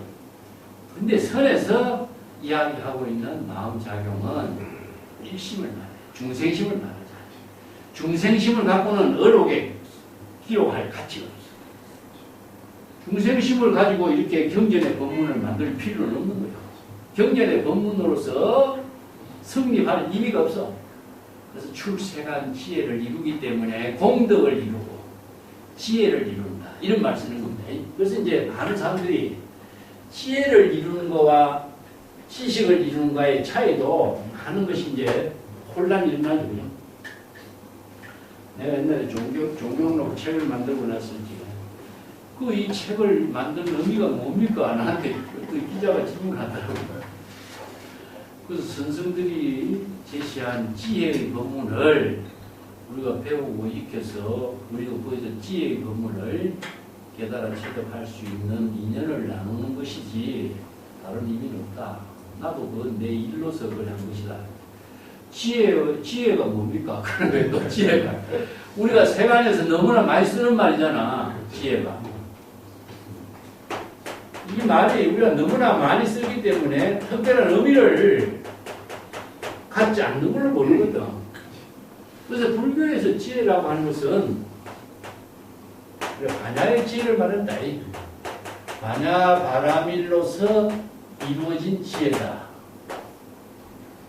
그래서 재물여대가 일체 중생이 모두 지혜를 구족하고 있다 하는데 이 지혜는 중생심으로 차별심으로 이루어진 것을 말하지 않아요. 지혜는 무엇이냐? 바로 생명이다. 지혜는 생명이다. 이게 우리가 일상생활하는 것은 중생심으로 이루어지고 있는 모든 전부 다 업이잖아. 생사윤회하는 모든 업은 고를 수반하고 생사윤회의 고통을 수반하고 있는 인연을 만드는 일이지만은 지혜는 생명으로 자신의 진정한 생명의 작용을 이루게 하는 힘이다. 자, 이 지혜의 생명을 그래서 그래서 우리가 정명이란 말 써요. 정명. 그죠? 팔정교에서 정명이란 말 쓰잖아. 바른 지혜의 생명을 이루게 하는 삶이라.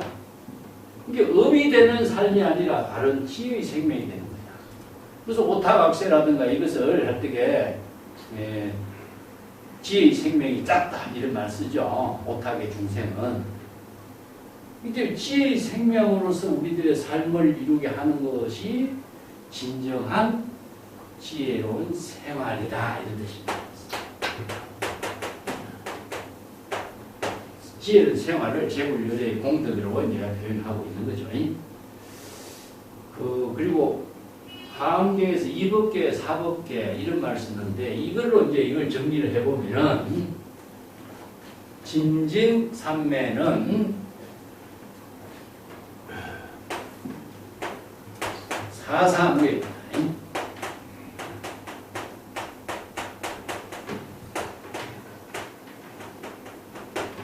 사사는 무엇이죠? 모든 사물이 있죠. 여기에 바로 속에 바로 속에 밥하고 물통 속에 물하고 지금 모든 사물이죠. 사물 하나하나가 서로 무예자재한 경우서 걸림이 없어. 그렇기 때문에 일미진중에 하는 시방 일체진중 여겨시라 하는 거다. 우리가 일심의 지혜의 작용이 모든 일체법을 수없이 동시에 받아들이지만 동시에 그것에 서로 뒤섞이고 얽히고 서로 갈등을 만들어내거나 혼란을 만들어내지 않대. 인물잡남 격별성이야. 혼란이 이루어지지 않고 항상 시차 공간의 차에 의해서 질서정연하게 이루어지고 있어. 이것이 바로 일심의 지혜가 무예자재하게 사사무예자재, 이사무예자재로 이루어지고 있어. 이렇게 동시에 우리가 일체법을 한눈에서 우리가 눈을 뜨면 동시에 수없이 많은 사물을 동시에 보지만은 수없이 많은 동시에 사물을 보지만은 각각 보는 데 대해서 우리의 마음 작용에 혼란이 안 일어나잖아. 시간적으로도 공간적으로 혼란이 안 일어나. 그리고 사물의 명칭이란 이름에 대해서도 혼란이 일어나잖아. 이거 왜 그런가? 바로 불가사의한 지혜 작용을 하고 있어. 그 바로 일심의 묘용이야. 그렇기 때문에 모든 사물의 명칭과 이름과 형상을 볼 적에 하나하나 사물 모양과 형상에 대해서 마음 작용이 혼란이 일어나지 않고 이체법을 여법하고 여실하게 직연하는 겁니다. 그렇기 때문에 이체법을 여법하고 여실하게 보기 때문에 이체법에 대한 모든 문제점을 여법하고 여실하게 판단하고 이체법의 문제점을 방편의 지혜로 여법하고 여실하게 실행할 수 있는 능력을 발휘할 수 있는 것이 뭐냐? 바로 불지경입니다. 그래서 일체 중생이 모두 재불열애와 똑같은 지혜를 구족하고 있다. 그 바로 이사무의 법계, 사사무의 법계로 작용되고 있는 능력을 갖추고 있다. 그렇기 때문에 진정한 진진삼매는 해인삼매처럼 무심의 경지에서 일체법을 여실하고 여법하게 지혜로 자기 본문사를 실행할 수 있는 능력을 갖춘 것을 말합니다. 그게 바로 언제? 지금 여기 자기 본문사에서 식사할 때는 식사하는 일, 물 마실 때는 물 마시는 일. 그것이 여기서는 딱 요 두 마디로 표현했지만 일체 법을 이루는 일상의 매사가 바로 진진삼매다. 그런 표현입니다. 또 유명한 말이 우리가 유마경에 수미산이 기자시에 들어가고 이런 말 하잖아요. 예. 그것이 이제 수미산이 기자시에 들어가는 것을 비유 법문으로 설해놨지만 일심의 작용 속에 삼라만상을 모두 포용하고 과거, 현재, 미래를 모두 포용하고 하나도 서로 막힘이 없고 걸림이 없이 하나도 혼란이 일어나지 않고 여법하고 여실하게 그 일심의 작용이 이루어지고 있다. 이것이 바로 불가사의 해탈입니다. 그렇기 때문에 이런 것이 시의 생명으로 작용하는 겁니다. 이런 표현입니다. 이런 법문들이 바로 화엄경에서 삼계는 일심이요 마음밖에 특별한 법이 없는 것이다. 이 때문에 유심과 유묵이라고 하는 것이 따로따로 나누어지는 것이 아니라 우리의 마음 작용은 일체 만물과 함께 마음의 작용이 일어나는 것이지 마음 작용만 가지고 마음 작용을 실행하는 건 아니고 만물과 함께 마음 작용을 실행하는 거다. 이 때문에 밥통에 밥을 사물로만 유물로만 보는 거 아니잖아. 마음 작용으로 그 밥통에 밥을 일심의 지혜로 쓰고 물통에 물을 일심의 지혜로 자기 본분사로 활용하는 것처럼 이게 바로 일체법을 통해서 자기의 삶을 건립하고 창조하는 거다 이겁니다. 그래서 이제 유명한 법문으로 정리해본다면은 항상 내가 자주 쓰는 말이 있죠. 무주의 근본에서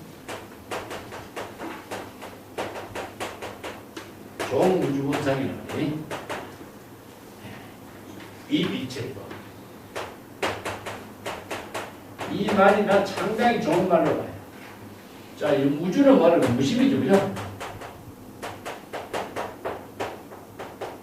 무심의 경지에서 일체법은 뭡니까? 시전에 중중무진의 모든 법을 자기의 삶을 건립하는 겁니다.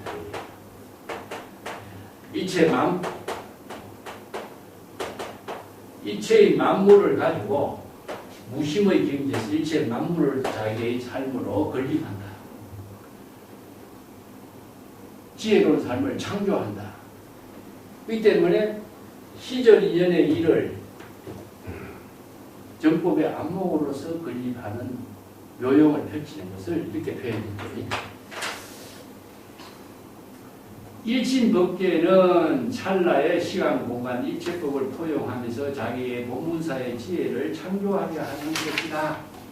그래서 이걸 화엄경에서 일체유심조라든가 하고 일체의 법이라고 하는 것은 일체의 만물을 만물이라고 하는 것은 문법적으로 아까 배웠지만 어느 문자죠. 명칭이죠. 어느 문자나 명칭이나 사물의 도구 이렇게 아무리 만물이라도 만물의 어느 문자나 명칭이나 만물의 도리를 파악하지 못한다면 자신이 그걸 지혜로 쓸 수가 없잖아요. 그래서 만법을 일심의 지혜로 작용하는 것을 본분사로 펼치는 거예요. 이거 바로 진기무진, 진진삼매 이렇게 표현합니다. 자, 315페이지고 위에 있다 보죠. 이와 같이 이체의 모든 존재 사물이 서로 상이 상관관계 속에서 존재하고 있는 것을 화엄철학에서는 이체의 모든 사물 모양이 서로 상관관계 속에 존재하는 것을 상적상입이라고 한다. 오늘 서로가 상적상입하는 것이 물질과 물질은 상적상입이 안 돼요.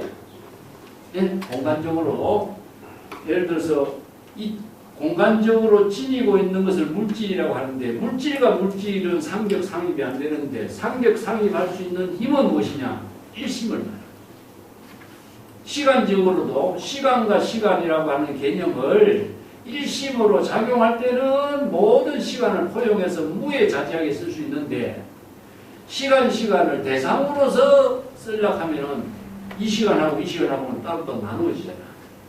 공간도 그렇고 물질도 컵하고 책상하고는 이렇게 함께 분리로 만들 수가 없어요. 그렇지만 마음에서는 컵하고 책상하고 모든 물질을 한꺼번에 모두 포용하고 수용하는 거예요. 그렇지만은 마음에 이것이 걸리지 않아. 우리가 눈에 떠서 보이는 모든 사물을 한꺼번에 다 받아들이지만은 모든 사물에 대해서 혼란을 마음속에서 일으키지 않잖아. 이게 바로 인불장난 격별성이다. 시간적으로도 공간적으로도 과거, 현재, 미래 아무리 오랜 시간이라도 과거의 기억들도 우리가 일념의 그 기억을 불러일으키도 마음속에서 혼란이 일어나지 않아요. 이게 바로 일심에 불가사의한 작용이다. 그래서 불가사의해달 부분이라고 그래요.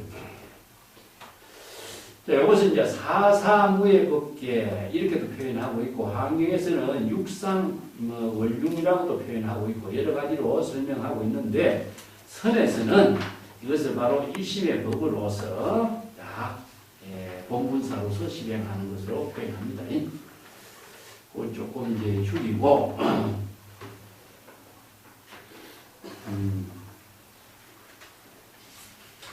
또 316페이지 중간에 보면은 삼매라고 하는 말 아까도 얘기했지만 삼마디는 정수라고 이야기합니다.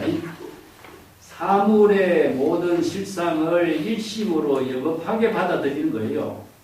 내가 마음으로 내 마음을 가지고 받아들이면은 여겁하게 받아들일 수가 없어. 근데 내 마음이 비워졌기 때문에 있는 그대로 받아들이는 거예요.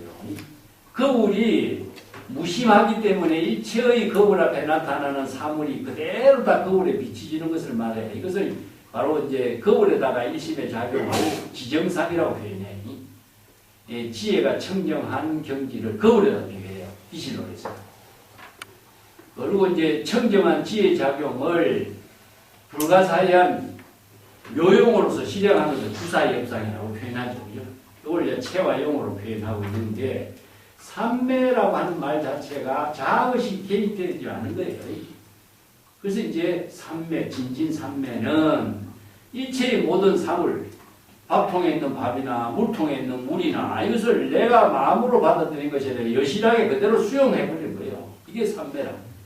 그런 경지에서 밥 먹을 때는 밥 먹고 물 마실 때는 물 마시는 것이 지금 여기 자기 본분사입이 되는 거예요. 이게 바로 무심시도의 경지를 이루는 거. 이런 표현입니다. 그 진진삼매나 사사무예나 무심시도나 평상심이도나 이게 다 같은 말이다. 이렇게 이해하시면 좀 도움 되겠죠. 317페이지로 갑시다. 그 운문선사가 화엄사상에서 화엄삼매, 진진삼매 이것을 운문선사는 바로 속에 밥, 물통 속에 물 이게 바로 진진삼매, 해인삼매, 무심삼매 이것을 이제 화엄사상을 선에서 본분사로서 수용한 부분이다. 이것을 이제 제법실상법이라고 하는데 제법실상법을 아무리 이론적으로 논리적으로 이해한들 자기 일심의 지혜로 작용하는 데서는 의미가 없잖아요. 그래서 중국 선생들은 객관적인 논리 체계를 주관적인 지혜의 생활로 이렇게 바꾼 거예요. 그래서 이제 지금 여기 자기 본분사로서 실행하는 지혜로 운문선사가 특히 이제 바로 속에는 밥이 있고 물통 속에 물이 있다. 그 자체가 바로 진진삼매로 자기 본문사의 묘용을 실행하는 것이다. 이렇게 이제 표현한 거죠. 진진삼매는 그렇게 이해를 좀 하시고 개송을 봅시다. 318쪽이 개송을 바로. 바로 속에는 밥이요 물통 속에 물이다. 이건 똑같은 운문선사의 대답을 설두중현선사가 그대로 첫 구절에 개송으로 읽었어요. 이 설두중현선사가 이런 그 개송을 자주 없죠. 본문에 있는 개송을 그대로 제시해서 다시 한번 각성시키는 거죠. 행주자와 어묵동정이 모두 선이요. 무신무사에서 바로 속에 바로를 만나면 밥을 먹고 물통에서 물을 마시는 것이 지금 여기 자기 본문사로 사는 게 진진삼매의 경지다. 이게 이제 제법 실상의 경지다. 이렇게 표현이죠. 다구아사난하 나나 취자죠. 취자 불이 취자. 그게 이 말이 많은 다구라는 것은 말 많은 것을 말하죠. 아사는 조사, 말 많은 선사, 조사 이걸 아사라고 해요. 뭐 지시대명사로 객관적으로 이제 아사 이거. 아무리 말 잘하는 선사라도 이런 표현이 운문선사가 제시한 바로 속에는 다 물통 속에 물이 있다라고 진진삼매에 대해서 대답한 이 물에 대해서는 뭐라고 해설하고 말하고 설명하기 어려울 것이다. 자, 2번 불이니까 주둥이니까 말로 입으로 이에 대해서 뭐라고 코멘트 설명하기가 어려울 것이다. 이런 표현이죠. 그냥 이 말에 대해서 뭐라고 말하겠느냐. 아무리 말 잘하는 선사라고 할지라도 이 말에 대해서는 할 말을 잃어버린 것이다. 진진삼매란 말에 대해서 한마디 운문선사와 같이 이런 말에 대답했을 때 뭐라고 설명을 덧붙여서 뭐라고 제시하기 어렵지 않겠느냐. 어느 도단 심행처멸의 경지다. 근데 설두선사 그때는 왜 이런 개성을 읊었는가? 이렇게 언어 거건선사는 반문을 해요. 착오를 통해서. 다른 사람은 말할 수 없다 하면서 당신은 왜 이런 개성을 읊었는가? 언어가 얼마나 또 날카로운 사람이야. 설두를 이렇게 비꼬았어. 근데 그러면서도 언어 선사 뭐라 그러냐? 낙초지담이니까 당신도 이렇게 읊었겠지. 낙초지담. 중생들에게 부득이 방편법문으로 이런 말을 제시해주고 싶어서 이런 말을 읊은 거 아니겠는가? 이렇게 또 자기가 비판하고 자기가 해답하는 것이. 그런 이제 설두의 입장을 이제 해석을 해서 이렇게 읊었어요. 세 번째는 북두 남성의 이 부수가 북두 칠성은 북두 칠성 제자리에 있고 남성 남쪽에 남두성은 남쪽에 그 자리에서 별은 항상 자기 자리에 위치해서 있지. 그 위치를 바꾸지 않는 것이다. 이런 뜻이죠. 그죠? 북두 칠성은 항상 북두성, 남두성은 남두성. 그러니까 항상 자기 본분사의 묘용을 잃어버리지 않는다. 바로 시절 운문선사가 진진삼매에 대한 대답으로 바로 속에는 밥이 있고 물통 속에 물이 있다고 하는 말. 그것은 항상 각자 자기 위치 본분사의 일을 여겁하고 여실하게 실행하는 것. 이게 바로 진진삼매다. 모든 사물이 각자 자기의 시절 인연에 따라서 자기의 위치와 자기의 역할과 자기의 본분사의 묘용을 펼치는 것이 바로 진진삼매다. 이게 뭡니까? 사사무예입니다. 그 바로 재불열에는 여여 부동이죠. 항상 자기 본분사에서 여여하게 지혜로운 생명의 작용을 하는 것이지 옮겨 다니는 것 아니다. 그게 바로 진여법계에는 항상 본래 명복이다. 제법 실상을 이제 중국 선생들은 뭐지다 바로 학의 다리는 길고 오리 다리는 짧고 산은 높고 물은 길게 흐르고 이게 바로 제법실상의 묘용이다. 이렇게 가능한 것을 말하죠. 이게 바로 진진산매의 세계를 제법실상의 묘용으로 그대로 설명합니다. 그 다음에 백랑도 천하고 평지이라. 여기 백랑도라는 것은 흰 파도가 하늘에까지 막 넘실 넘치는 것. 성남 파도가, 파도는 바다에 있잖아요. 근데 이게 바다에서 일어난 파도가 하늘에까지 넘치는 파도가 땅에서 일어나느냐 이거죠. 이걸 여러분, 땅에서 일어난다. 하늘까지 넘치는 이 파도가 왜 땅에서 일어나느냐. 이건 무엇이냐 하면 불가사의한 묘용이다. 이게 바로 아까 되어 있지만은 지행신통입니다. 지행신통. 중국의 선성들은 전부 다 일상의 모든 지혜작용을 지상에서 이루어지고 있는 신통 묘용으로 보는 거예요. 물 깊고 나무 하는 것, 행주자와 어묵동정이 일상생활 속에서 이루어지고 있는, 땅 위에서 이루어지고 있는 신통 묘용이다. 불가사의한 지혜작용이다. 이런 표현이에요. 그래서 방거사가 그 유명한 그 지행신통의 본문을 써냈죠요. 운문선사가 설한 바루 속의 물통 속의 물과 같은 경지는 일상 다반사로서 이루어지고 있는 일상생활의 묘용이다. 이게 뭐 특별한 것도 아니다. 이게 바로 일상생활의 지혜로 작용하는 것이다.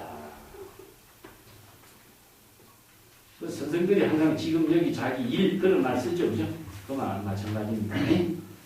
의 불이하고 지 부지다. 의는 무엇이냐? 운문선사의 법문을 대상으로 이해하고 깨달아 체득하려고 해도 깨달아 체득하고 이해할 수가 없고, 운문선사가 하는 말이 뭐죠?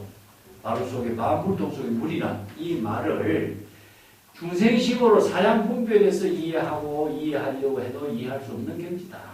이것은 중생심으로서는 지혜로 작용하는 경지는 중생심으로 사량분별해서 알 수 없는 세계다. 또 지부지라. 이 법문에 대해서 포기하려고 해도 포기할 수가 없다. 이 법문에 대해서 그만 모르는 대로 그냥 넘어가지. 이렇게 해도 수행성이 이걸 넘고 모르고 넘어간다면 수행성으로서의 자기 본분으로서 안목 없는 사람이 되기 때문에 안목을 갖춘 수행자가 되려면 이 문제는 뚫고 넘어야 되겠죠. 중생심으로서는 해결할 수 없는 경지요. 정법의 안목을 굴욕하지 않고서는 이 문제를 해결할 수 없는 경지다. 안목을 갖춘 사람만이 운문선사의 법문을 체득할 수 있다. 이런 표현이죠. 계계 무본이가 장자자요. 이것은 한 사람이 모두 다, 계계라는 것은 일체 중생이 모두 불성을 부족하고 있고 재불여대의 지혜를 덕성을 갖추고 있는 게 계계예요. 일체 중생들이 모두 다가 법신의 지혜를 부족하고 있지만은 지금은 어떤 상태냐? 바지 가랑이에도 없는 장자의 가난한 아들이다. 그 장자의 가난한 아들이 어디죠? 법화경 신의 품에 나오는 홍자 장자 비유죠. 그래서 장자의 아들이 자기 아버지를 떠나서 50년 동안 외국 생활에 거지 행각을 하다가 우연히 자기 집으로 갔어. 근데 자기 집인 줄 모르잖아, 장자가. 근데 아버지는 알아. 이게 바로 이제 아버지는 아들인 줄 알지만 아들은 자기 집인 줄 아버지인 줄 몰라. 거지로. 그게 이거 중생을 그렇게 표현해. 그래서 아버지는 장자가 아들을 달래고 일을 시켜서 점차적으로 단계적으로 친하게 만들어. 그래서 나중에 죽을 때 자기 모든 재산과 그것을 다 아들에게 물려주는 이야기죠. 그죠? 이런 비유 법문이 이제 장자, 공자 비유다. 근데 장자는 부자지만은 아들은 가난해서 바지도 하나 없다. 이렇게 표현합니다. 이게 법학이 이 법문을 쓰는 것이 한산시에 쓰고 있어요. 한산시에 있는 이 개송을 여기에서 설두 중연선사 그대로 인용하고 있어요. 그래서 한산시도 참 재미난 시가 많은데 그 한산시의 법문을 가지고 자 일체 중생들이 각자 진진삼매의 경지에서 살면서도 진진삼매의 경지를 모르고 살고 있다. 각자 진여일심의 지혜로 살고 있으면서도 진여일심의 지혜로 사는 줄 모르고 있는 거예요. 이게 바로 어리석은 장자의 아들과 같다. 이런 교육. 자, 오늘 여기까지 합시다.